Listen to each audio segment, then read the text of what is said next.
Je vais casser l'ambiance. Je vais casser l'ambiance. Non, je vais pas casser l'ambiance. Je vous rappelle qu'on est là pour rire contre le racisme. Je vais enlever rire ensemble et je vais vous parler d'autres choses. Je voulais juste vous dire un petit texte. Je voulais pas vous faire un sketch.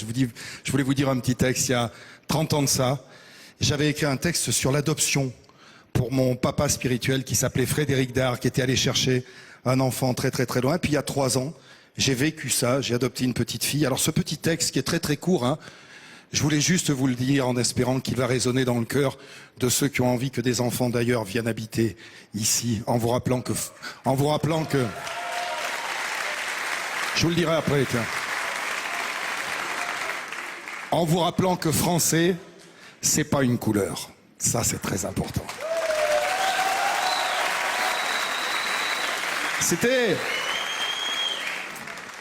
C'est un enfant chien.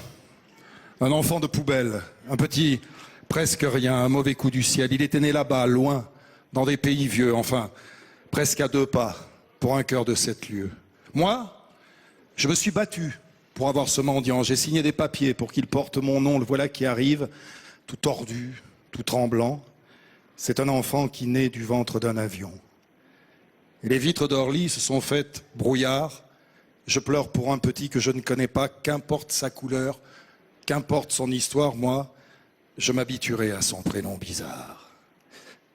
Dans quelques mètres à peine, il sera dans mes bras. Ne pas lui dire je t'aime, il ne comprendrait pas. Simplement lui sourire, le prendre par la main, juste lui demander « Tu n'as pas un peu faim ?» Ça y est. Il est blotti, là, contre mon épaule, et ses mains me caressent et son cœur cabriole. Il renverse sa tête pour me regarder mieux. Dans ses yeux, c'est la fête. Je sais qu'il est heureux. Il y a des enfants chiens dans ce monde poubelle, des petits presque rien, des mauvais coups du ciel qui n'attendent que toi, qui n'attendent que nous pour embrasser nos vies et se pendre à nos coups. Voilà.